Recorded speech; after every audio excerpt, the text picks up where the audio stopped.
Hello, Gem Rocks. Welcome to Royal Oasis Spa for You Educational Tidbits. My name is Zenobia, licensed SD, owner of Royal Oasis Spa-GJC.com. Thank you so much for stopping by and watching this video. I hope you stay until the very end to learn about a common condition, or if you prefer to say a term that describes skin that appears darker, that affects people of all skin tones, are called hyperpigmentation. Now, today we're going to talk about what is hyperpigmentation, what is tyrosinase inhibitors, and I will be going into some biology lessons to give you viewers an understanding of how all of this works. So I'm asking you to bear with me. And this will be a good time, like right now, to get your pens and pads because we're going to, I want y'all to take some notes. It's a lot of gems that's going to be dropping in this video. And again, we're going to be talking about hyperpigmentation. So, hyperpigmentation refers to skin that darkens in comparison to its natural color.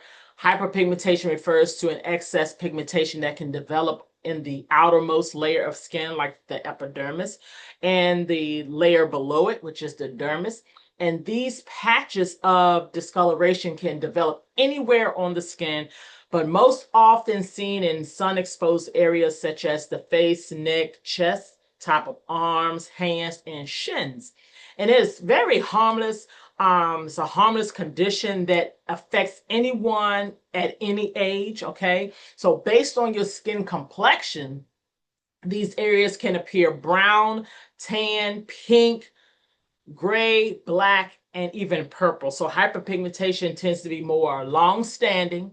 Although the areas may lighten or fade with time and treatment, it is one of the most common complaints for skin of color. And this is due to higher amounts of melanin and darker skin tones. Treatment can be very challenging.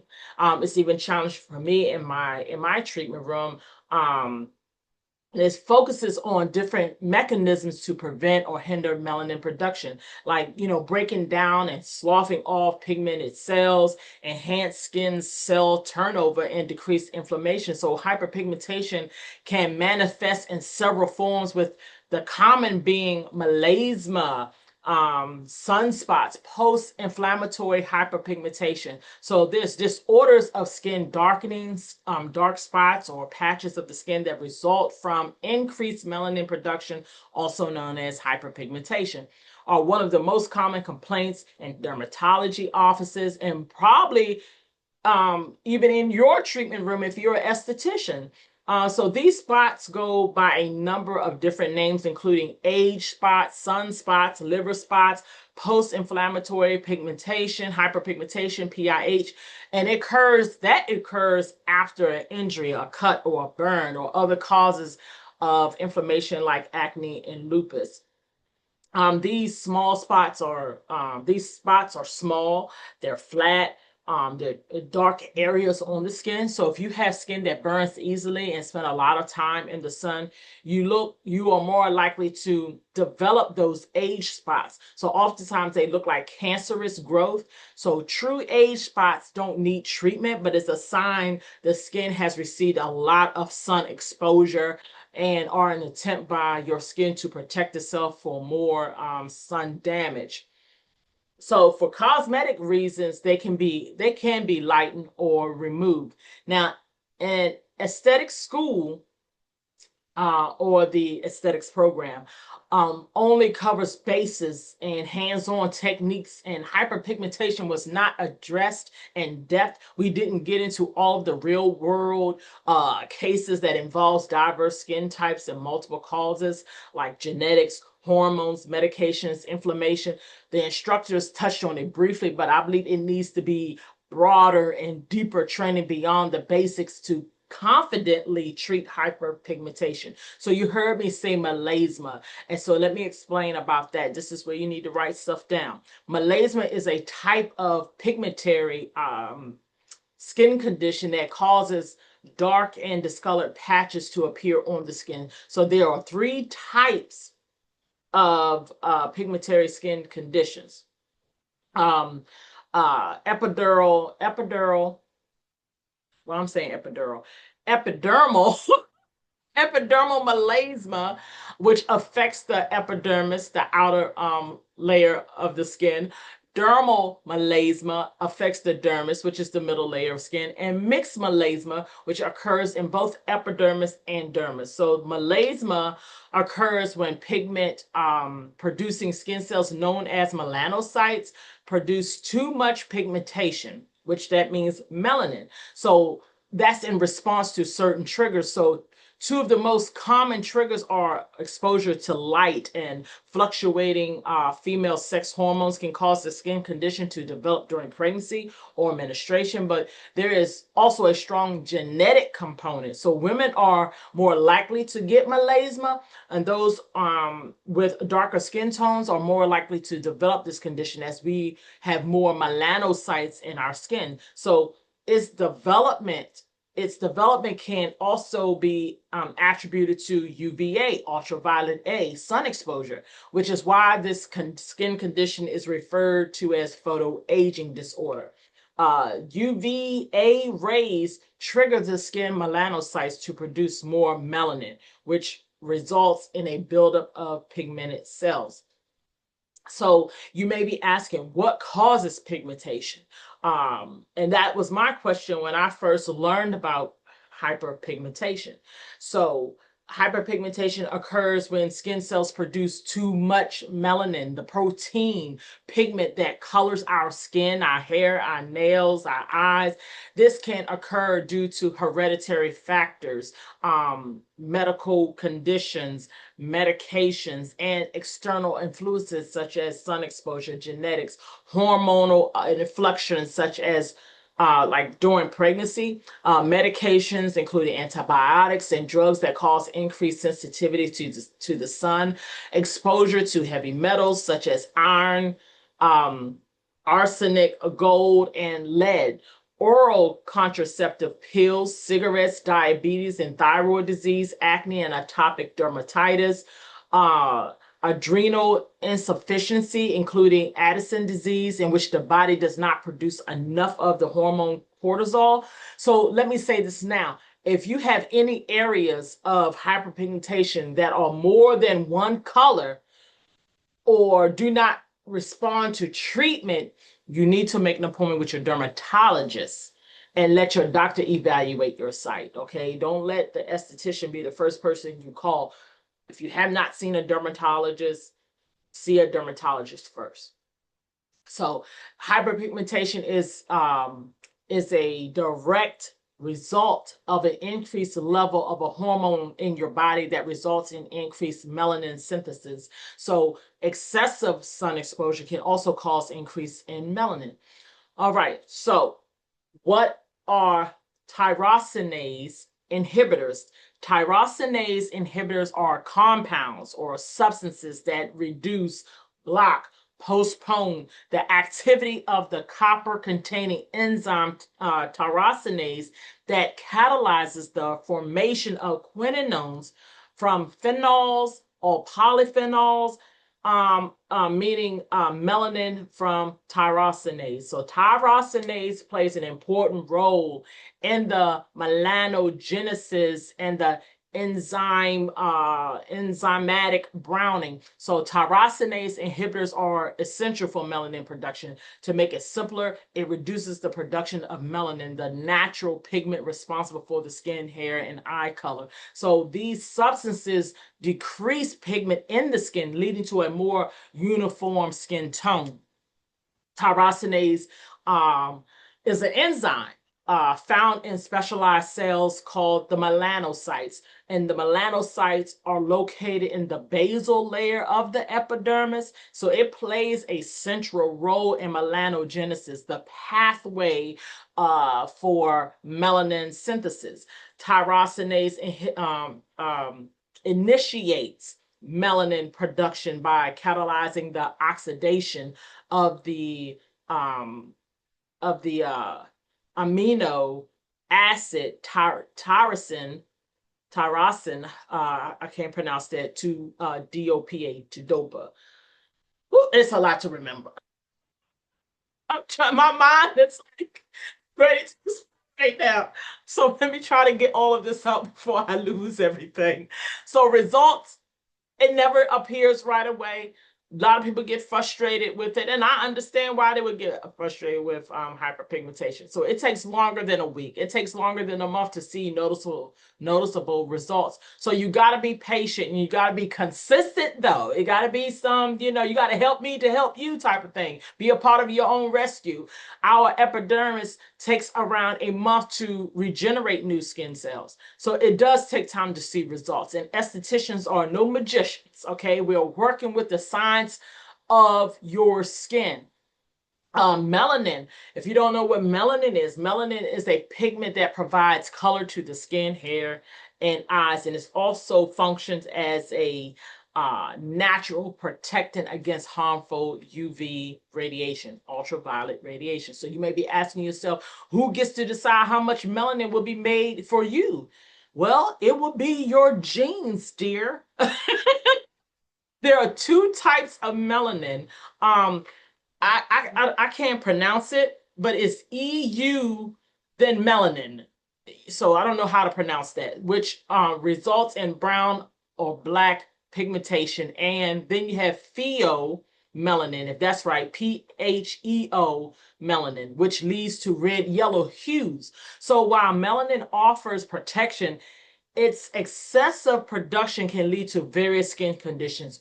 Overproduction of melanin often manifests as hyperpigmentation, characterized by darker patches or spots on the skin. So now you may be asking, how does tyrosinase inhibitors function? So it's like a kind of therapy. And I believe dermatologists and estheticians hold a great promise of the inhibitors, harnessing their great power. Like tyrosinase inhibitors work by interfering with the tyrosinase enzyme activity at various stages of the melanin synthesis pathway. So some inhibitors operate through competitive inhibitors where they directly compete with the tyranase or the tyrosin or the dopa for the enzyme's active site. So even though the hyperpigmentation does not hurt or undermine your self-worth, yet it's still a problem because it prevents individuals from having the flowing, attractive skin individuals desire. So what are some tyrosinase inhibitors in skincare that reduces melanin buildup? What are some tyrosinase inhibitors? One of them is azelaic acid, AZELAIC, azelaic acid, which derives from grain such as wheat, barley, and rye. It's effective in addressing inflammatory hyperpigmentation and melasma. Azelaic acid has antioxidants, anti-inflammatory, and antimicrobial properties. So it would keep your pores clear and clean. It also encourages cell renewal by exfoliating your skin, which improves its tone, its texture as a result. And even though azelaic acid may be very beneficial for your skin, it takes a long time to see visible results. So prescription strength azelaic acid needs anywhere from a minimum of 2 months to see results. Retinoids. Retinoids are a derivative of vitamin A, also inhibit tyrosinase activity and can increase skin cell turnover, reducing the appearance of pigmented spots. So it's an exfoliant, not a surface exfoliant like alpha hydroxy acid. Retinols exfoliate from the bottom up, meaning it alters the speed of skin cell turnover. So the younger, fresher cells come up more quickly, pushing away the growth of the collagen. So the protein that gives your skin structure and elastin, the protein that makes your skin snap back into place, in addition to exfoliating away surface hyperpigmentation. So areas that are darker than the rest of your skin, retinol can help prevent their formation. Retinol is what's called a tyrosinase inhibitor, meaning it limits the production of an enzyme called tyrosinase, which is necessary for the formation of melanin, the pigment in your skin. So less tyrosinase, less melanin, fewer dark spots. So if you never used retinol before or been some time since you have used it, it can initially cause dryness, redness, flakiness, and extra sensitivity, in addition to an initial purging of pores that can bring out temporary breakouts. So your skin needs time to adjust to these potential side effects. And this is a process known as retinase, retinase, or retinization. Retinization. Too many words in my head. I'm trying to get it out, y'all. So retinization. Okay. Another tyrosinase inhibitor is lactic acid. It produced during the fermentation of lactose, which is a sugar found in milk. So it's not a milk product itself. So lactic acid is a alpha hydroxy acid, a AHA, that is used on the skin to remove dead skin cells and help fade dark spots and soften fine lines. So you got to use sunscreen, as lactic acid makes your skin more prone to sunburn. So lactic acid is also an antioxidant. So the benefits of lactic acid may be tied to the fact that it's an effective antimicrobial. So that means it can stop the growth of bacteria on the skin, which helps control breakouts. Lactic acid has been shown to help with these skin disorders like eczema. Lactic acid reduces itching and restores the skin's barrier. Also, it helps with the skin disorder psoriasis. Lactic acid can soften and remove scales. Another tyrosinase inhibitor is alpha-arbutin. That is extracted from plants such as cranberries, blueberries, pomegranates, and bearberries. So you may have heard of a chemical called hydroquinone, which has a quite a shady reputation, I would say. So alpha-arbutin is a safer alternative to hydroquinone with a very similar effects on the skin. It is a derivative of hydroquinone. So alpha-arbutin works by slowly releasing hydroquinone into the skin, which in turn inhibits tyrosinase or tyrosin. Tyrosine.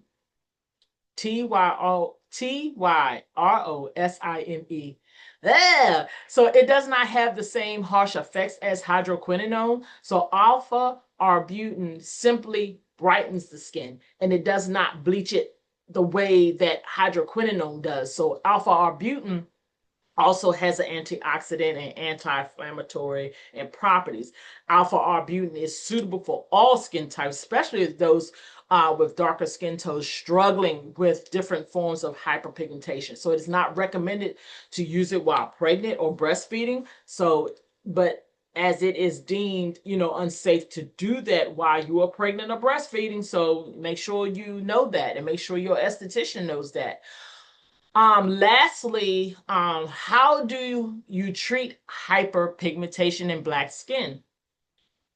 And I find that you have to approach Black skin with a gentle and consistent approach to avoid further irritation or, worsening the skin or exacerbating what they already have going on. I am not an expert on hyperpigmentation, okay? I've been studying hyperpigmentation. I've been doing a lot of reading on hyperpigmentation. I have some clients that are dealing with hyperpigmentation. So I am still learning. I am still trying to gain a whole understanding about hyperpigmentation because everybody's hyperpigmentation is not the same. And so sometimes it seems like the at-home treatments aren't enough. So I recommend mild chemical peels, lactic or glycolic or salicylic acid. I would avoid the TCA pills, which are typically avoided due to the risk of hypopigmentation. Microdermabrasion is a good treatment. It removes the skin's top layer to improve superficial pigmentation, but it doesn't address the deeper pigment issues. Excuse me. Laser treatments may reduce dark spots too, but can increase hypopigmentation risk in Black skin. So you may be wondering, will diet help with hyperpigmentation? I can tell you that diet alone would not remove the existing dark spots, but anti-inflammatory foods may help reduce acne. Okay, so like if green tea is really great. I even use green tea when I'm steaming my clients because green tea contains antioxidants that combat skin inflammation. Leafy greens, leafy greens, collards, and kale, they are high in vitamin C, which helps defend against free radicals. Berries, they're rich in vitamin C and E for skin healing. Omega-3 rich fish is anti-inflammatory, and it helps to balance the skin's health. You definitely need your healthy fats like your olive oil, avocados, nuts, that keeps the skin nice and hydrated. It reduces the dryness that's related to the inflammation. So by choosing the right products and you're nourishing your body, you're nourishing your skin with the right foods, or eat foods that are boosting the skin's health, you can achieve a balanced approach by treating hyperpigmentation safely and effectively. Um, so that's all I have on hyperpigmentation, because that's what I studied. That's what I have an understanding of. There may be a part 2 to hyperpigmentation if there's anything else that I need to bring to the table so we all can learn together. But as I learn, that's what my educational tidbit is all about. Whatever I learned or whatever I'm learning, that's what I like to help. That's what I like to bring to the table to give people an understanding of what that is. So if there's more that you know, please put it in the comment section, and because I'm still learning too. Okay, I'm not a master at this. I only had my license now for, I think, 4 years or 4.5 years. So I'm still learning. So I hope you enjoyed today's educational tidbit, and hopefully you learned something from this video. Um, I don't charge. I love to teach. I love to give people information. So please share this video with other estheticians and those who are struggling with hyperpigmentation, so they can understand what is hyperpigmentation, what is tyrosinase inhibitors, so they can understand, like, where do this come from. So click this like button if you think it deserves a thumbs up. Don't forget to click the subscribe button on your channel. Hit that notification button so you can be the first to know about when videos are published. I thank you once again, and I hope you have a blessed day. I see you next week. Bye.